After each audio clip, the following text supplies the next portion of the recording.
like you said, he was coming from the standpoint, and so many people were, of this is my friend. I'm making these presumptions about my friend, right? And I get that as an initial take, although I think the smarter thing from folks who felt that way was to shut up and not say anything, because there are a lot of people that chose, and they have chosen, to shut up and not say anything. Joe chose to say stuff, which was the problem. He should have just been like, hey, he's my friend, I don't want to talk about it, right? It hurts me to talk about it, and just not said anything, right? Instead of coming out and taking certain positions. And I think a lot of people ran out there and took positions, right? I started it very saying, hey, I don't know one way or another, but the more that came out, I was like, wow, this looks bad, this looks bad. And now we're talking about law, and now we're talking about positions that are so extreme in order to have to counter what is out there, that it just gets into a reality denial. Can you walk me through like what's going on in parallel? For example, when there was a criminal case opened against Nick and Kayla Rekieta, is it presumed that typically, let's say the typical general process would be in parallel to that, there's going to be something regarding the children going on?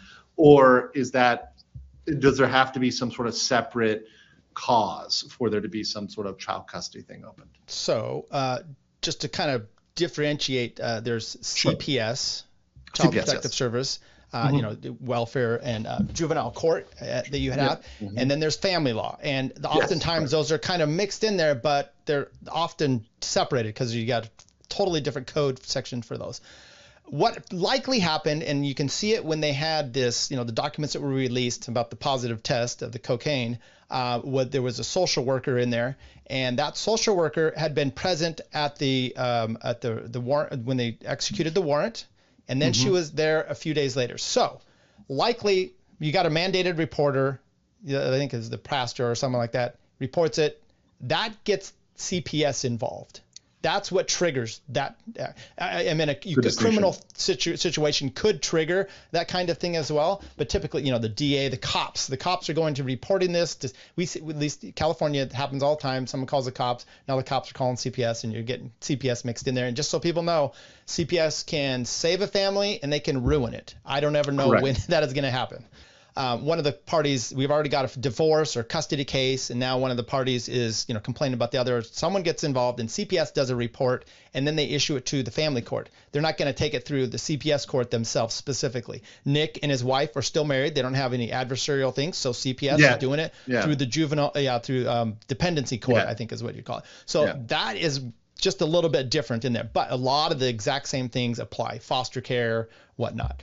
So I don't want to say that that's like out of the, that's out of the realm or ballpark or reality. Obviously anything can happen, and there could be in the midst of all of this a separation or a divorce, right? Like I think that's a fair possibility, right? People think, okay, this is a CPS case, it's going to proceed in parallel to the criminal case. So if Nick's criminal case is dismissed, CPS is going to go away, right? Okay, great point. And you said, how long does this take? I don't know exactly how long that process is going to take, but they did a preliminary report. They do not work in parallel. As you know, your Fifth Amendment right to not incriminate yourself exists in your criminal side, and often, so this is how I see it a lot, which is a domestic violence restraining order comes about, and one party files it against the other, and then the cops take it up, and the DA is filing charges. We are halting ours as much as we can because we don't want them to say anything that can incriminate them in the criminal side. So in Nick's case, he's now got a civil, essentially a civil thing here with CPS. My point, though, is they had a hearing, and Nick, they continued it out. He wants to push it to a trial. Perfectly fine. It's one way to continue this. And then they wanted Nick and his wife to they were to a hair follicle test. And then they did not release the results. And I think part of that, I'm just trying to understand here a little bit, is Nick wants to preserve his ability to not have this case be used against him with the criminal side. So he's going to try to get the criminal side taken care of first. But you're absolutely right. CPS doesn't give a crap about the criminal side other than, oh, look, you were found guilty. Well, maybe we will use that against you. They really are just caring about what is involved in this case. You can have no criminal actions against you at all and still get your kids taken away. See, that is the key right there. Once again, you just said, you could have no criminal action and still no conviction, even if they can't prove anything in court, right? In terms of criminal side, you could still have the kids taken away.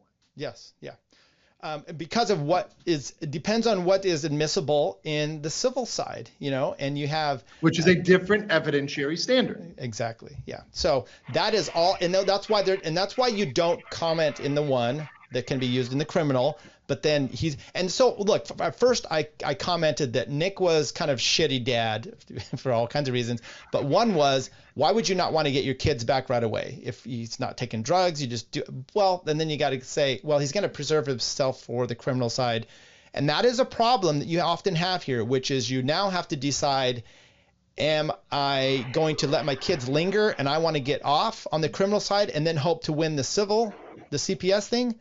Or do I just want to get my kids back and I just want to get back to normal? Well, he's streaming, so I don't know. You make a judgment call. Priority list. It's like family.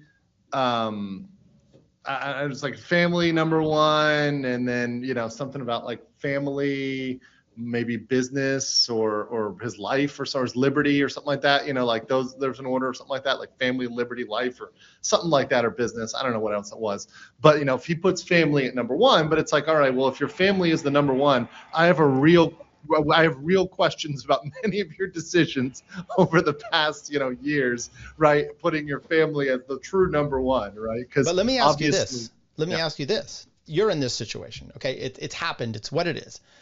Do you just fall down on your sword and do what you can to get the kids back right now? Or do you say, look, it's going to be maybe a year, we'll get through this, but then maybe I'll be better out. The criminal thing is pretty bad. So I don't know. What would you do in that sense? It's a difficult scenario. I mean, at this point though, Nick is, first of all, I'll tell you what I wouldn't have done. Right, I wouldn't have streamed at all. I wouldn't have gotten on the internet and talked about this at all, and I would have shut up because I think, especially, I wouldn't have come at the court like that, because I genuinely believe, if he'd come at this a different way and he'd just taken a month off or something like that, and he came back looking clean, looking like he's sobered up and etc. I think he might. I'm genuinely think he could get a plea deal or an Alford plea or something, right? And he could come out good on the criminal side. I think he could resolve this very shortly with them, right? And then turn around and then handle the civil side, right? Because obviously, yes, you do want to be aware that anything in the criminal side can be used against you in the civil side. But I think if he goes out with some sort of deferment, or if he goes out with an Alford plea, right, that's going to look a hell of a lot different on the civil side than it will if he goes to trial and he's proven guilty. Right. I mean, that's going to look a hell of a lot different on the civil side. And also what's going to come out in discovery, what's going to come out with further investigation. Right. There's going to be a lot more information coming out. There's a few aspects in the child custody side, which is the kids got put in foster care. And I do not believe, reading through that, I do not believe that they're with grandparents. Actually, it was kind of sad to based on the documentation, it appears they're not, which is weird because I thought that I believe Kayla's mother, his wife's mother, is a registered like foster care provider. So you would have thought, oh, hey, they're going to go with the family member that is trained to do this and has the background to do this. That would be the logical choice. It didn't seem like that from the document, but maybe there's something I was missing or not reading it right. But that's what it seemed like to me. There was a Ricada, another male that testified. It didn't say what about. So I don't grandfather. know. Okay, so maybe that was. And you know what? Look, oftentimes we'll voir dire someone. They'll come up there, the grandparent, and we will kind of, the judge often, or me, push them if they can be a supervisor for this family, and what kind of details, would you call the cops on your son if you put in the kids in danger? Literally had a mother that said, yes, I would. And matter of fact, I have. She's like, I found some in there and I called the cops on him. The judge is like, I think you're the lady for the job. So, I don't know what took place there, but I don't think the kids are in the family unit there. And then someone else mentioned, which is exactly correct, it's the best interest of the child standard. You're not like and what is that? That is so nebulous to just what is in the best interest.